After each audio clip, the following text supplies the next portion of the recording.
What are we going to do about our problem of not having a child? It's been 12 years since we got married and we still don't have a child, said Ngozi out of frustration. Charles, her husband, replied, I know it is unbearable, my dear, especially the insults we have been receiving from others in our village. But I believe that one day you will be pregnant and you will give birth. Please, I'm begging you. You just have to be patient and try to ignore what people are saying. Their words mean nothing. And don't worry, when you become pregnant, the whole village will be shocked and our child will bring blessings. After Charles said these words, Ngozi smiled. She became energized and filled with hope. Little did they know that tragedy awaited them. Charles and Ngozi lived in a village called Ugheli. Ugheli was a village blessed with variety. It had everything one could ever think of. The lands were very fertile, so farmers planted different types of crops like cotton, fruits, corn, rice, yam, and so many more. And they were the best because of how fertile the land was. The prosperity of the village was known to people from distant villages, and they all came to Ugheli Kingdom to buy things in large quantities. Because of that, the market square was always filled with people from different places, and it was ruled by a very good king called Uzo. Uzo was a king like no other. Though his father, who was the previous king, was also good, Uzo was exceptional. Immediately he was crowned king, he extended his goodness to other villages, especially their neighboring village, Mazi Kingdom. Mazi Kingdom was very close to them, and they were the poorest of all villages. Mazi Kingdom was cursed due to the wickedness of their former king, and their land could not produce enough food for them. Sometimes when they planted crops, after some months, the crops will all die, and they have been suffering it since then. Chidi, who was their present king, had tried everything he could. He had even gone to different places to try to lift the curse, but to no avail. His people continued to die one by one out of severe hunger. Many kings never tried to help them because of the fear of bringing the curse to their village. But Chidi wasn't worried about that. He was worried about the well-being of the king and his people. So he started sending food items and other items in large quantities, enough to feed the whole village. Many of his people were annoyed at his action and were complaining. Some would say, what if we run out of food? While some said, what if we become cursed because of them? But King Uzo ignored those complaints and was helping them regardless. He couldn't stand and watch his fellow villagers suffer when he was in the position to help them. Because of that, everyone loved him and had deep respect for him, except for one of his chief called Kalu. Kalu had always envied the king, and his thirst for kingship was driving him crazy. So he began to plan on how to kill the king and take the throne. But nobody knew about his plan because he presented himself to be a good chief. But behind, he had an evil personality. Charles, who had been childless, was also one of the king's chief, and he was the king's most trusted chief. He had some odd feelings about Kalu, and he knew Kalu could not be trusted. So he tried to warn the king about him many times, but the king just ignored it. He felt no harm could befall him, and this was because for decades his generation had been ruling, from his ancestors down to him. Anybody who would rule the kingdom must be born into royalty, and anybody outside the royalty bloodline who tries to take over the throne would bring a curse upon himself and the whole village. So because of that, no one dared to fight for the throne. They were all scared of the consequences. That was why Uzo wasn't bothered at all. He felt no one in their right senses would come for the throne. However, Kalu was so blinded by his thirst for the throne that he failed to see the dangers ahead. One fateful morning, King Uzo was outside his palace when a seer came to him.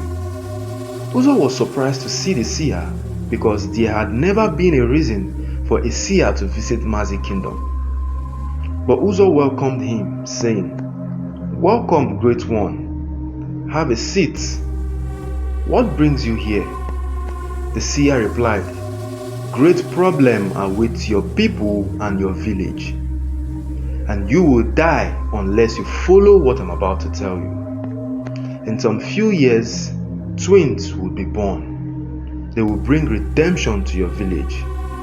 But you have to run away with the woman carrying her unborn twins. There will be a mark around her wrist indicating that she is the one. Then after 3 years, you will return with the twins, and every evil that befalls your village will be gone, and your kingdom will prosper like never before." When King Uzo heard this, he started laughing. He had never heard of twins being born and also of problem befalling his village. Everything sounded like a joke to him, and he did not really understand what the seer was saying. The seer became angry. He stood up and said, "If you do not do as I have told you, there will be great consequences. The night the twins will be born is the same night you will die, and your people will suffer. After some time, Mazi Kingdom will fall, becoming a total wasteland." After he said this, he left. A year had passed since the seer said those words, and nothing had happened. The king was happy, but he was still curious, so he decided to wait a few more years to see if the twins would be born. The second year passed, the third year, and the fourth year. Women had been giving birth, but there was no sign of any twins. When the fifth year passed and there was nothing, the king became convinced that what the seer said was a complete lie. It was the sixth year, and as usual, some women became pregnant, including Ngozi, who had been childless. When she told Charles, her husband, about her pregnancy, he was overjoyed. He immediately told the king, and the king was very happy that his most trusted chief, who had been childless, was now expecting a child. Soon, the news spread, and everyone in the village got to hear about it. They were all surprised. Some thought that they would never have a child, and those who had mocked him were all ashamed of themselves for doing so. The king was so happy for them that he sent them a lot of gifts, congratulating them. All the other chiefs sent their gifts except for Kalu. Everyone was confused. They didn't understand him anymore because he had been behaving strangely recently. But they just ignored it. They felt it was nothing to worry about. One late evening, the king, as usual, called a meeting with his chiefs. They were all there except for Kalu. The king was very angry that Kalu would disobey his order, but decided to carry on with the meeting. It was already night, and they were about to round up the meeting when someone entered and told Charles that his wife was in labor. Charles stood up immediately and left, followed by the chiefs, even the king. When they got to his house, Charles saw one of his neighbors, an old woman, trying to help his wife deliver her child. There were 2 lanterns in the room, so the room was bright enough. The woman politely begged them to leave the room while she helped Ngozi deliver the child. As they were about to leave the room, the king noticed the mark on Ngozi's hand. He moved closer to get a better look and saw that the mark encircled her wrist like a bangle. Then he immediately remembered what the seer had said and stared back as if he was about to fall. He asked, What is this on her wrist?" Charles answered, "We woke up one morning and saw it there. It was the 2nd day of her pregnancy. It was a bit strange, but we felt it was nothing." When the king heard this, he quickly left the room. Everyone was surprised at the sudden change in the king's action, and they all followed him outside, including Charles. They all asked him what the problem was, but he was lost in thought. He kept asking himself, what if the seer was right? What if Ngozi is about to give birth to twins? He was just walking up and down restlessly.